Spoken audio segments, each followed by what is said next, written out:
Hello guys, welcome to top 10 biomolecules most expected questions. NEET 2024 के लिए मैं लाया हूँ। इस सीरीज़ में मैं आपको बायोलॉजी के हर चैप्टर के top 10 most expected questions provide करूँगा। So stay tune with me. Let's start. तो फर्स्ट क्वेश्चन मुझे दिया गया है कि primary structure of protein is due to the presence of. Primary structure में क्या होता है, जो अमीनो एसिड्स होते हैं वो एक दूसरे के साथ लिंक होते हैं, ये लीनियर चेन बनाते हैं। जब लीनियर चेन बनाएंगे तो लीनियर चेन में क्या होता है, पेप्टाइड बॉन्ड से जो होते हैं लिंक होते हैं। तो इसका आंसर क्या हो जाएगा, पेप्टाइड बॉन्ड। हमसे प्राइमरी स्ट्रक्चर की बात की है इसलिए हम पेप्टाइड बॉन्ड इसका आंसर लगाएंगे।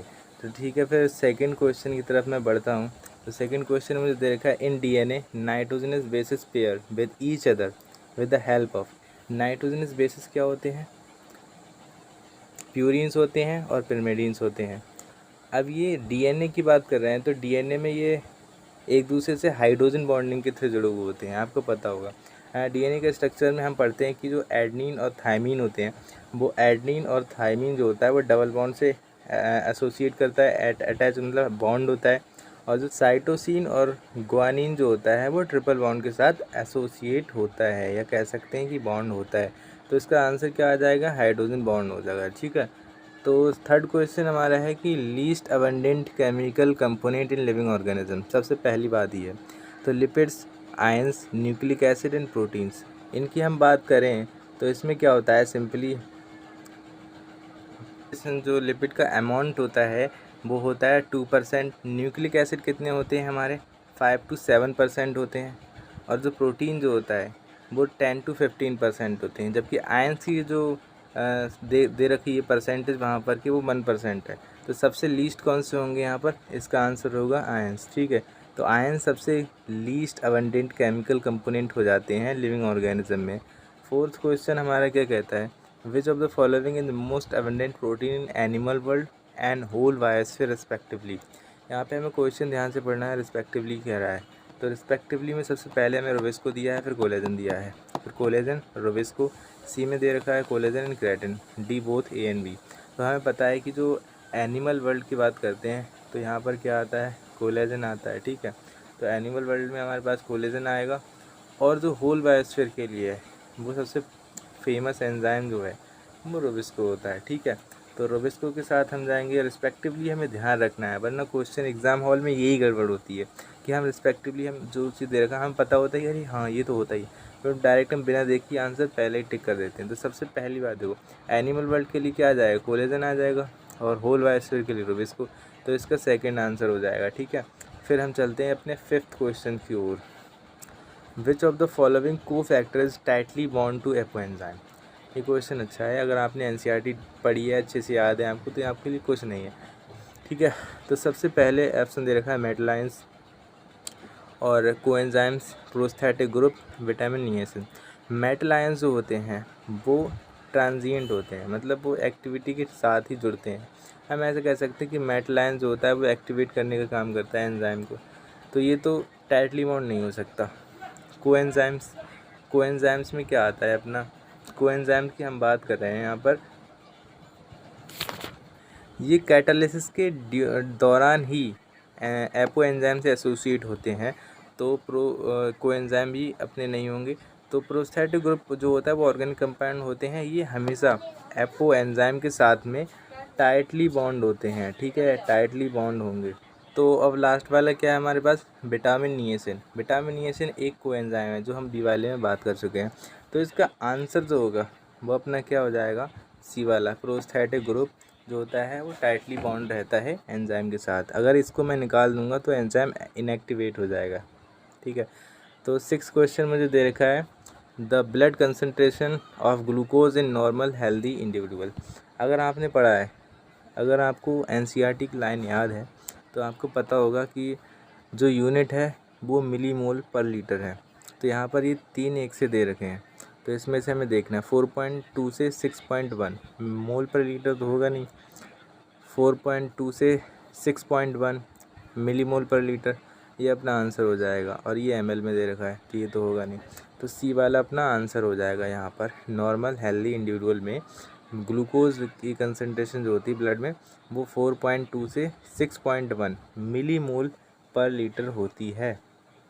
अब जो 7th क्वेश्चन की मैं बात करता हूँ यहाँ पर, विच of the following is water insoluble. Water insoluble की मैं बात करता हूँ तो ये कोलेजन भी प्रोटीन है अपना, एक्टिन भी स्ट्रक्चरल प्रोटीन है, इलास्टिन भी स्ट्रक्चरल, मतलब ये सारे जो हैं वो स्ट्रक्चरल प्रोटीन है। स्ट्रक्चरल प्रोटीन क्या होते हैं, वो वाटर में सॉल्युबल नहीं होते। तो इसका आंसर क्या हो जाएगा, डी। ऑल जो हैं सारे ही इनसॉल्युबल हैं वाटर में। अब नेक्स्ट क्वेश्चन देखते हैं, mark the odd one out. ये क्वेश्चन थोड़ा आपको ऐसा लगे कि एनसीईआरटी से बाहर है, लेकिन देखिए कैसीन क्या है, एक मिल्क प्रोटीन होता है, प्रोटीन लिखा हुआ है आपको, इससे देखना मिल्क प्रोटीन है। जब मिल्क प्रोटीन है तो ये ऐसा प्रोटीन होता है इसमें फॉस्फेट ग्रुप होता है, तो इसलिए हम फास्फोप्रोटीन बोलते हैं, ठीक है। अब GLUT4 क्या है, ग्लूकोज चैनल होते हैं। आपने एनसीईआरटी में देखा होगा GLUT4 का लिखा है इनेबल्स ग्लूकोज ट्रांसपोर्ट, ठीक है। तो उससे ही इनेबल करने का मतलब ये चैनल की तरह वर्क करेगा। केराटिन क्या है, स्ट्रक्चरल प्रोटीन है जो हेयर में पाया जाता है। तो ग्लोबुलिन जो होता है वो एंजाइम है, क्या ये सही है। देखो ग्लोबुलिन्स हमने पढ़ा है, ग्लोबुलिन्स क्या होती हैं, एंटीबॉडीज़ होता है, आपने पढ़ा होगा IgG IgA। तो ये जो जी होता है स्मॉल जी यहाँ पर ये ग्लोबुलिन होता है, यानी कि ये एंटीबॉडी की तरह वर्क करता है। तो हमारा आंसर क्या हो जाएगा, डी वाला इसका आंसर हो जाएगा, ठीक है। तो अगले क्वेश्चन की तरफ बढ़ते हैं। ये 9th question, which of the following heterocyclic ring possesses heterocyclic ring.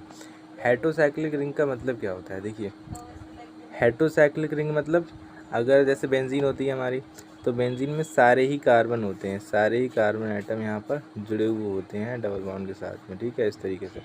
लेकिन अगर मैं क्या करूँ, अगर मैं एक कुछ पोजीशंस कार्बन की हटा करके वहाँ पर मैं क्या कर देता हूँ, ये जैसे मैंने मान ली यहाँ पर ये पोजीशन हटा दी, ये वाली हटा दी और ये हटा दी, और मैंने यहाँ पर लगा दिया नाइट्रोजन लगा दिया या कोई दूसरा कंपाउंड, कोई दूसरा एलिमेंट लगा दिया, तो ये रिंग अब जो बनी वो हेट्रोसाइक्लिक रिंग बन जाती है, ठीक है।